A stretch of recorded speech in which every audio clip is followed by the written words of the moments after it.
Hello, everyone, and welcome back to It's All About Tenders. In today's episode, we are going to review the tender submission process from a client's perspective and how the process unfolds. This is episode 7.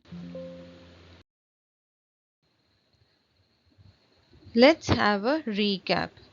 You will find all this episode in my previous videos and you can see all these episodes in my channel. Further, you can connect with me on LinkedIn, follow my group, it's all about tenders, or you can mail me your inquiries, queries, comments, appreciation on it's all about tenders at gmail.com. Further, I also offer businesses a flexible, cost effective solution for managing tenders and business development processes.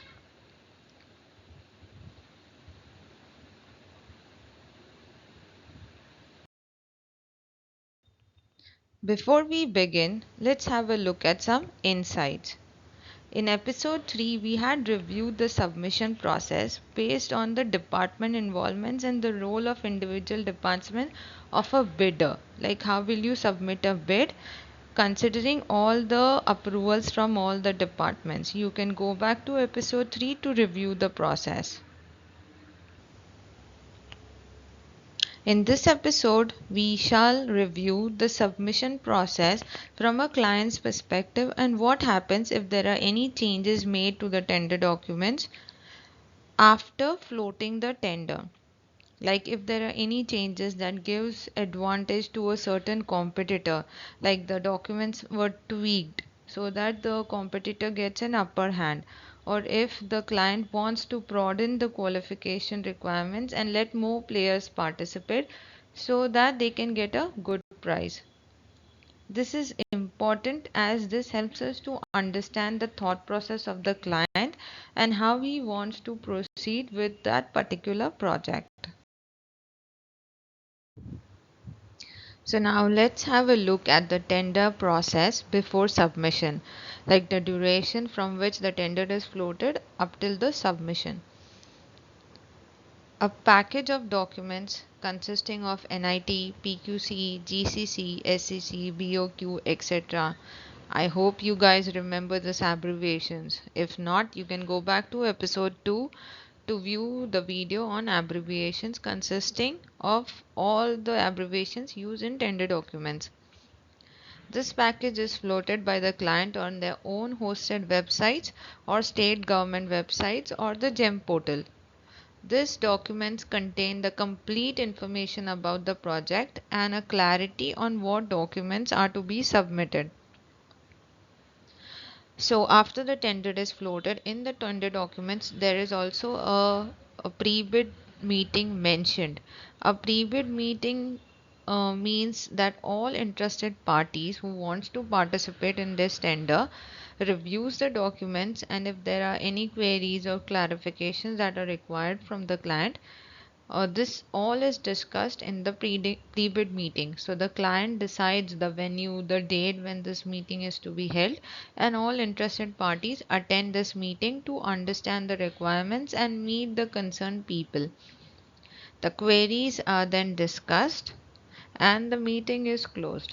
So after the meeting, if suppose there are any changes to the tender document, then a corrigendum is floated by the client with the changes that were discussed in the pre-bid meeting, and a corrigendum can also be floated if there is an extension in the bid submission date.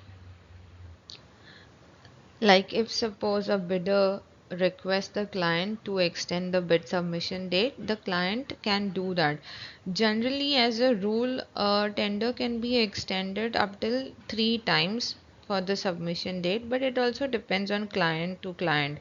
Like for example, PSUs, if they do not receive 3 bids during the first due date, they can extend it to the second and the third, depending on their requirements.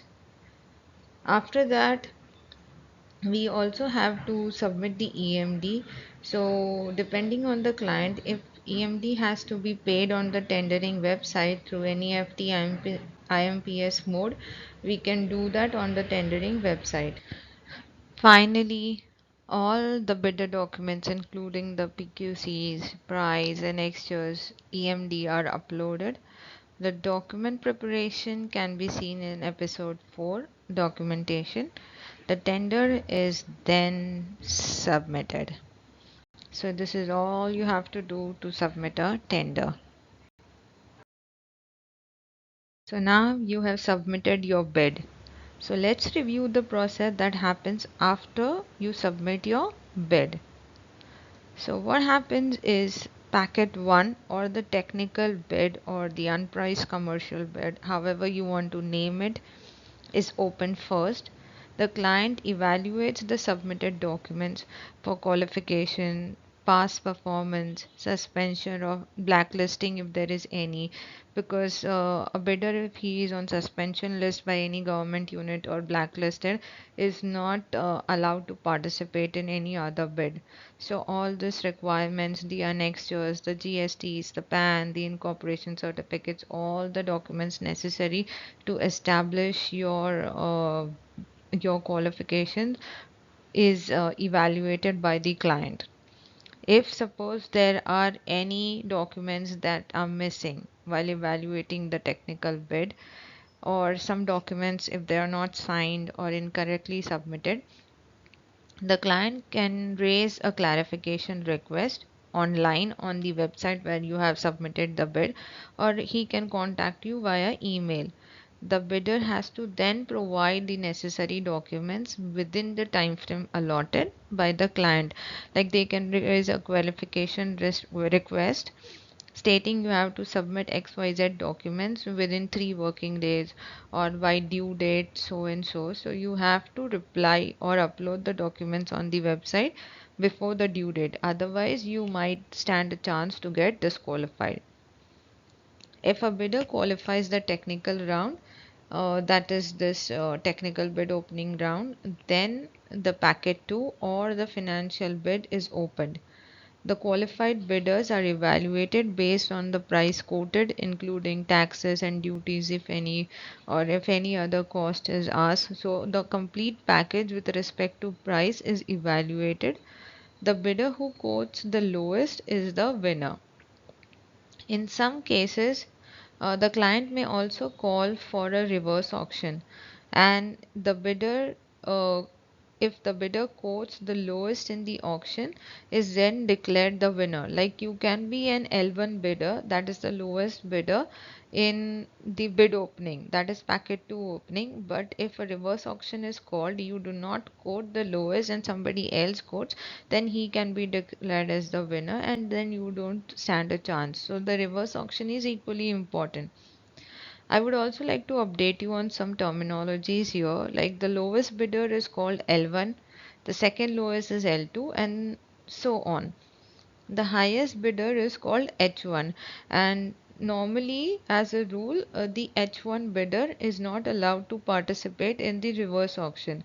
Like after financial evaluation, there were like 5 bidders.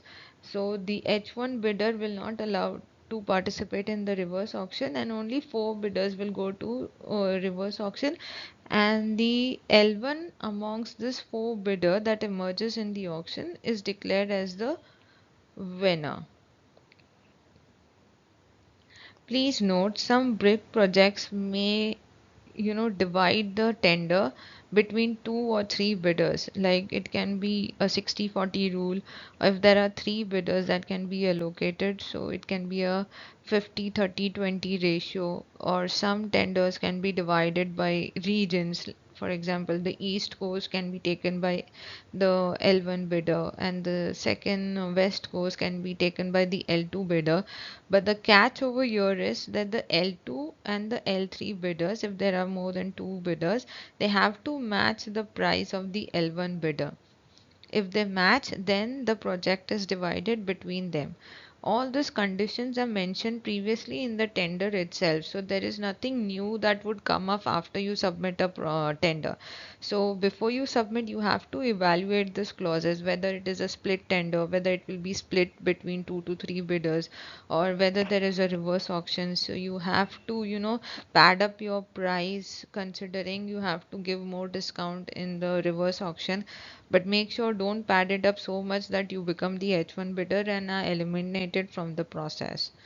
So I hope you understood this, and I wish you luck to be the winner.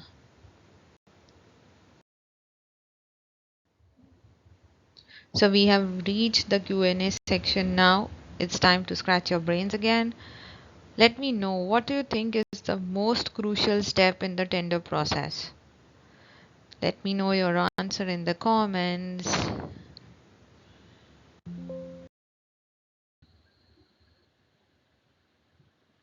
So now, see you next week. Let me know in the comment section what episode should I cover next.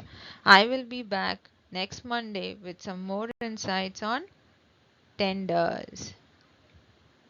Till then, I wish you happy bidding. So now it's time to like, share, comment, and subscribe. Pass it to your friends, to your industry colleagues, whom you think this might be helpful to. Unlock the secrets of winning bids and mastering the tendering process. Subscribe to my channel. See you next week. Bye bye.